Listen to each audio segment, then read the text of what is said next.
आज का जो हमारा टॉपिक है वो टॉपिक है कि जिसकी वजह से पाकिस्तान में 1 मिनट में 46 लोग ज़िंदगी की बाजी हार जाते हैं। जी, आपने बिल्कुल सही पहचाना।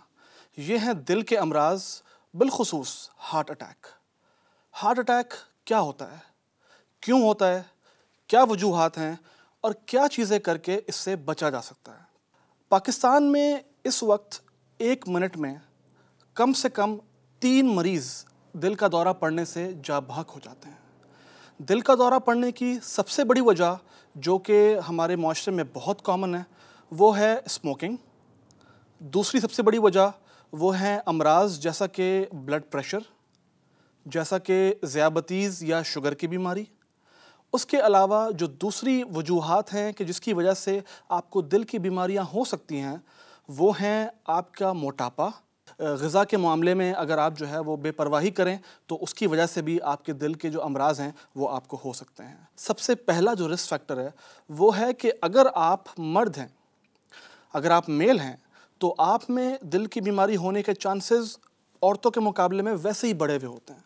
दूसरी जो वजह है कि जो आप जिसके बारे में कुछ भी नहीं कर सकते वो हैं अगर आपकी फैमिली हिस्ट्री पॉजिटिव है। अगर आपके वालिद, वालदा, भाई या बहन जिनको हम फर्स्ट डिग्री रिलेटिव्स बोलते हैं, अगर तो इन रिलेटिव्स में किसी को भी दिल के अमराज में वो मुब्तला हैं, दिल का अटैक हो चुका है, तो फिर आप भी एट रिस्क हैं कि आपको भी दिल का अटैक या दिल के अमराज हो सकें। तीसरी जो सबसे बड़ी वजह है वो क्या चीज़ है, वो है आपका लाइफस्टाइल।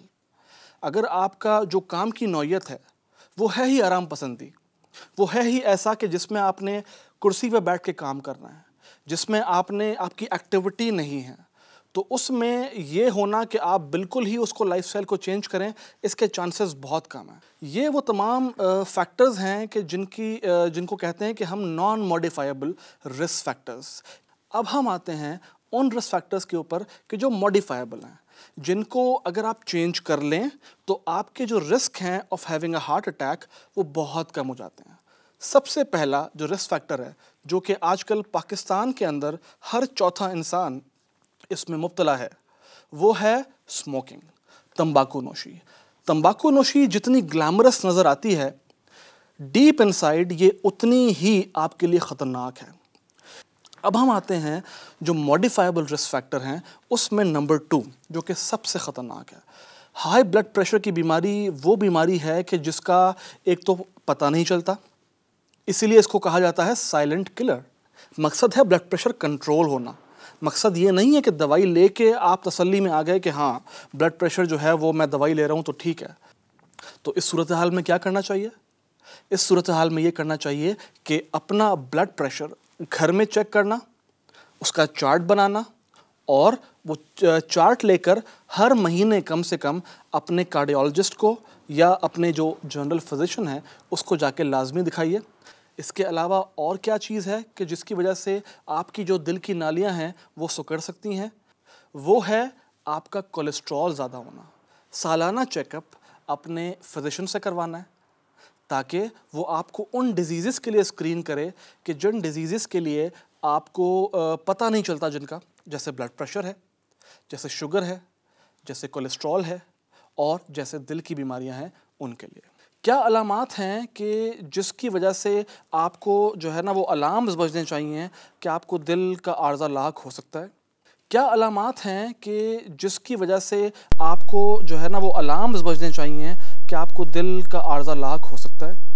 अगर आपको सीने का दर्द हो रहा है, बीच में हो रहा है, भारीपन की सूरत में हो रहा है, या ऐसा लग रहा है कि जैसे आपके सीने को किसी ने रस्सा बांध के खींच दिया है, आपके सीने पे किसी ने बोझ रख दिया है, तो ये दर्द दिल का दर्द हो सकता है। ऐसा दर्द ही होता है कि जो दिल के अटैक में होता है।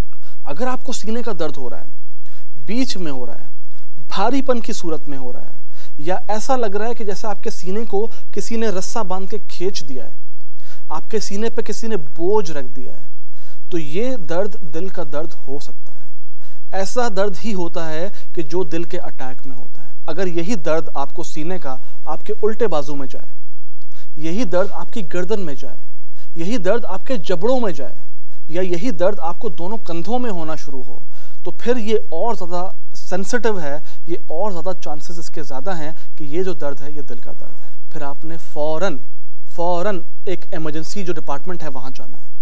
आपकी जो ईसीजी या दिल की पट्टी जिसको हम आम अल्फाज में बोलते हैं, जब वो हो जाती है तो उसमें काफ़ी हद तक ये चीज़ क्लियर आउट हो जाती है कि आपको जो दर्द है, आपको जो अलामात हैं, क्या ये वाकई कोई मेजर हार्ट अटैक है या नहीं है। अगर तो आपको मेजर हार्ट अटैक नहीं है ईसीजी या दिल की पट्टी के मुताबिक, तो फिर आपको माइनर हार्ट अटैक के लिए टेस्ट किया जाएगा। याद रहे कि मेजर हार्ट अटैक और माइनर हार्ट अटैक दोनों जानलेवा साबित हो सकते हैं। सो किसी को भी हल्का समझने की ज़रूरत नहीं है। मुझे उम्मीद है कि आज का प्रोग्राम आपको पसंद आया होगा। इंशाल्लाह आगे दोबारा आपसे मुलाकात होगी इश नाउ टीवी के प्लेटफॉर्म से। तब तक के लिए मुझे इजाज़त दीजिए। मेरा नाम डॉक्टर एहसन मुश्तबा बेग है। मैं एक कार्डियोलॉजिस्ट हूँ और कराची में प्रैक्टिस करता हूँ। अल्लाह हाफ़िज़।